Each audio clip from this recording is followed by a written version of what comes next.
नमस्कार फ्रेंड्स, मेरे YouTube channel पर आप सभी लोगों का बहुत बहुत स्वागत है। साल 2020 का एस्ट्रोलॉजी को मद्देनजर रखते हुए यदि मुझे कोई सबसे इम्पॉर्टेंट महीना बताना हो तो मैं सितंबर को बताऊंगा। इस महीने में इतने इम्पॉर्टेंट ट्रांजिट्स हैं और इतने इम्पॉर्टेंट इवेंट्स हैं कि एस्ट्रोलॉजी के दृष्टिकोण से ये सबसे हैपनिंग महीना इसको कहा जा सकता है। और इन सभी चीज़ों के बारे में हमारी अवेयरनेस होनी चाहिए, हमको पता होना चाहिए, ताकि कब हमको क्या एक्सपेक्ट करना है, कब हमें क्या करना है, क्या नहीं करना है, इन चीज़ों का हमें भान रहे, हमें ज्ञान रहे। और आज मैं इन सभी चीज़ों को इस वीडियो में, इस छोटे से वीडियो में आप लोगों के सामने रखूंगा।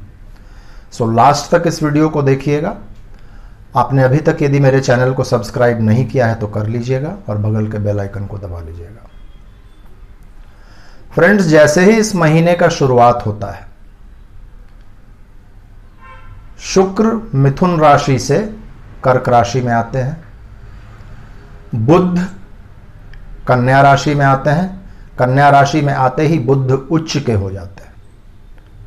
और बुध का उच्च होना एक बहुत इंपॉर्टेंट है, खास करके दुनिया अभी जिस कंडीशन से गुजर रही है उसमें बुध का अच्छा होना हम लोगों के लिए बहुत ही आवश्यक है। बुध का मतलब ट्रेड, कम्युनिकेशन, ट्रैवल्स, हमारा इंटेलेक्ट, इन सभी चीज़ों का, trade and commerce, share market, सभी चीज़ों में धीरे धीरे सुधार आना चाहिए बुध के कन्या राशि में आने से। इस महीने के शुरुआत से ही एक बहुत इंपॉर्टेंट चीज शुरू हुआ है जिसको कहा जाता है पितृपक्ष या श्राद्ध पक्ष भी कहते हैं। हर साल में हमारा जो सबसे पहला नक्षत्र है अश्विन नक्षत्र, उस नक्षत्र से रिलेटेड जो महीना है यानी कि अश्विन महीना, उसका फर्स्ट डे से लेके 15th डे तक पितृपक्ष माना जाता है। और कहा जाता है कि इस समय में हमारे पितृ जो है वो पृथ्वी लोक में आते हैं, अपने वंश को, अपने जनरेशंस को देखते हैं, उनके ऑफरिंग्स को स्वीकार करते हैं और उन्हें आशीर्वाद देते हैं, फिर यहां से चले जाते हैं। और पितरों का आशीर्वाद बहुत इंपॉर्टेंट होता है। ऐसा कहा जाता है कि जिनके साथ उनके पितृ हों, उनका एक बार तो देवता भी कुछ नहीं बिगाड़ सकते। और हम सभी लोगों को चाहिए कि अपने पितरों को हम याद करें और उनको कुछ ऑफर करें। और सबसे इजी और सबसे सिंपल तरीका है कि जल में थोड़ा सा काला तिल मिलाकर हम डेली अपने पितरों को ऑफर करें। हमारे जो भी पंच महायज्ञ हैं उसमें पितृ यज्ञ एक बहुत बड़ा यज्ञ माना जाता है। देव यज्ञ, हम हाथ को ऐसे सामने से ऑफर करते हैं, वो देव को होता है, और इस तरीके से ऑफर करते हैं राइट साइड में, उसको कहते हैं पितृयज्ञ। ये जो अंगूठे से लेकर और ये वाला जो पोर्शन होता है, ये हमारे हथेली में पितृ तीर्थ है। तो जल में तिल मिलाकर, काला तिल मिलाकर आप हाथ पर लीजिए और अपने पितरों को याद करते हुए उनसे आग्रह कीजिए कि मैं आपको तिल मिला हुआ जल ऑफर कर रहा हूं, आप कृपया इसका ग्रहण करें, तृप्त हों एवं अपना आशीर्वाद प्राप्त करें। सिर्फ यही सिंपल 2 मिनट का काम है। इसके लिए कोई पूजा, कोई कर्मकांड, कोई 4 घंटे का प्रोसेस कुछ करने की जरूरत नहीं है। और ये डेली कीजिए, कम से कम ये जो 15 दिन है इसमें ये कीजिए। अभी तक नहीं किए हैं तो अभी से शुरू कर दीजिए। बहुत सारे ऐसे लोग हैं जिनको मैंने देखा है कि जिस तिथि को उनके पितरों का स्वर्गवास हुआ था उस दिन को वो करते हैं, वो भी ठीक है, लेकिन यदि डेली करें तो नथिंग लाइक इट। और ये बहुत सिंपल है, कोई मंत्र तंत्र की आवश्यकता नहीं है। आप अपने डेली रूटीन में पूजा करने के बाद इसको आप कर सकते हैं। वो जो जल गिरता है उसको किसी बर्तन में, किसी टब में कलेक्ट करके और बाद में किसी पेड़ पौधे में जाकर आप डाल दीजिए, ताकि उस पर किसी का पैर वगैरह नहीं पड़े। ये सिंपल चीज करना है। पितृपक्ष में अपने पितरों को सेटिस्फाइड रखने के लिए, और आपका जल है वही उनको ग्रहण होता है। बाकी जो हम खीर और रोटी और गुड़ ये सब जो कौवा को खिलाते हैं, गाय को खिलाते हैं, चींटियों को खिलाते हैं, कुत्तों को खिलाते हैं, वो एक्चुअली भूत यज्ञ है। उससे भी हमारे पितृ खुश होते हैं, लेकिन आपके पितृ को यदि कुछ मिलता है तो वही जल जो आप ऑफर करते हैं वही उनको मिलता है। सो 1 सितंबर से लेकर 17 सितंबर तक ये पितृपक्ष है। 9 सितंबर को एक बहुत बड़ी एस्ट्रोलॉजिकल इवेंट होने जा रही है। मंगल उस दिन से वक्री हो जाएंगे। अभी अभी 17 अगस्त को मंगल मीन से मेष राशि में आए हैं। मेष में ये वक्री होंगे लगभग 4 डिग्री पर जाकर, और वहां से ये पीछे जाना शुरू करेंगे, और एक समय आएगा जब ये वापस मीन राशि में चले जाएंगे। इसको एस्ट्रोलॉजी में कहते हैं डिमोशन ऑफ द प्लैनेट्स। होता है ना, पहली क्लास पास करके बच्चा दूसरे क्लास में गया और वहाँ टीचर्स को ऐसा यदि लगा कि नहीं अभी कुछ सबक सीखने बाकी हैं, तो वापस उसको भेजते हैं, जाओ तुम क्लास 1 में फिर से अभ्यास करो और फिर आना। तो मंगल के साथ अभी वही हो रहा है। एस्ट्रोलॉजी में इसको फॉलन प्लैनेट भी कहते हैं। अक्टूबर आते आते मंगल वापस मीन राशि में पहुंच जाएंगे। सो 9 तारीख एक इंपॉर्टेंट इवेंट है। 12 सितंबर को फिर से एक बहुत इंपॉर्टेंट ट्रांजिट होने जा रहा है।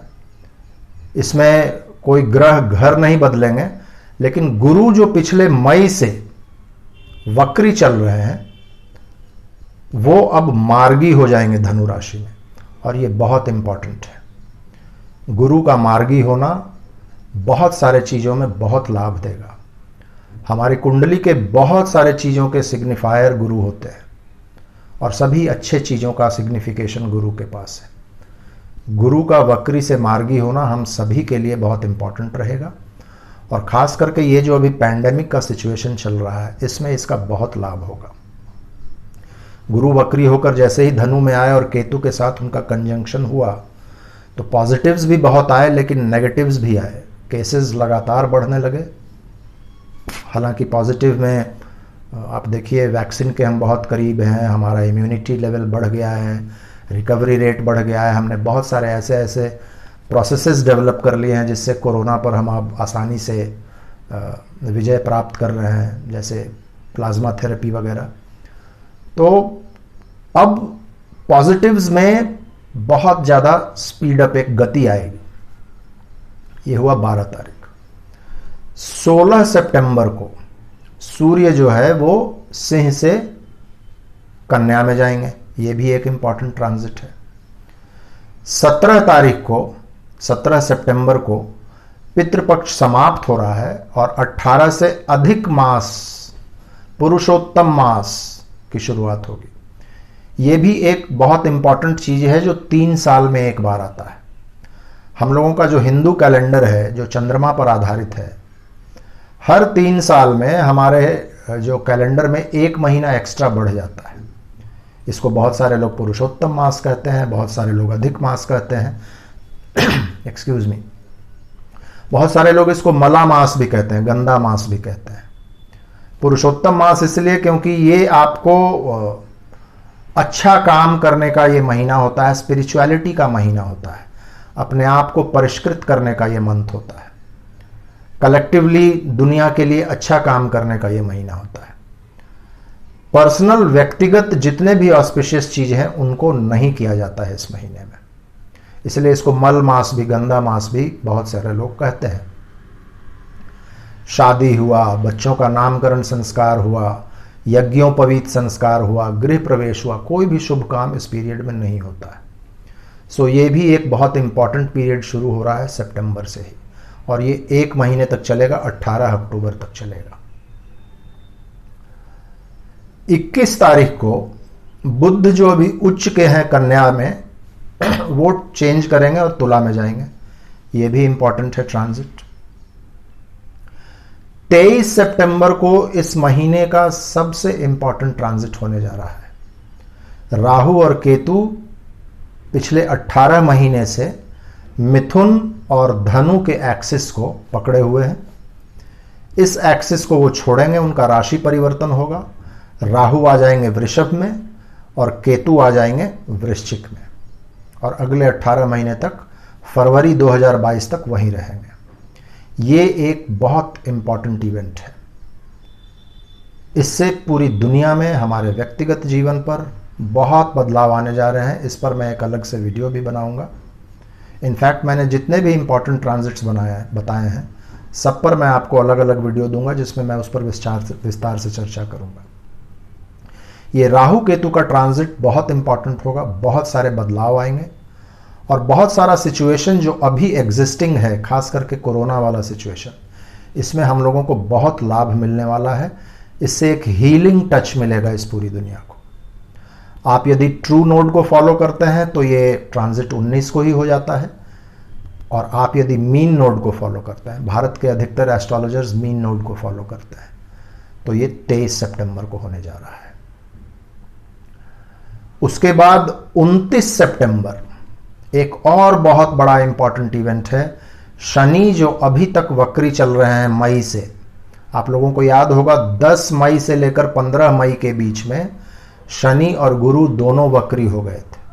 गुरु आ गए धनु राशि में, शनि अभी भी मकर राशि में बने हुए हैं। सो शनि भी मार्गी हो जाएंगे, और शनि का भी मार्गी होना पूरी दुनिया के लिए बहुत इंपॉर्टेंट है। उस पर भी मैं एक वीडियो बनाऊंगा।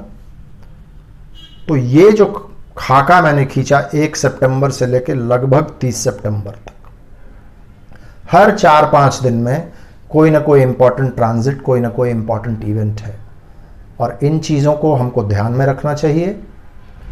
ये आवश्यक है, खास करके आप यदि एस्ट्रोलॉजी को फॉलो करते हैं तो। सो यही मैसेज लेकर मैं आया था फ्रेंड्स। मेरे वीडियो को लाइक कीजिएगा, शेयर कीजिएगा, चैनल को सब्सक्राइब कीजिएगा, कमेंट सेक्शन में अपने कमेंट्स को लिखिएगा। मैं देख रहा हूँ आजकल बहुत सारे लोग मुझे गाली दे रहे हैं। मत दीजिए गालियाँ, आपको कोई फ़ायदा नहीं होगा उससे, और मेरा कोई नुकसान नहीं होगा। आपका बुद्ध खराब होगा, आपको परेशानियाँ आएंगी।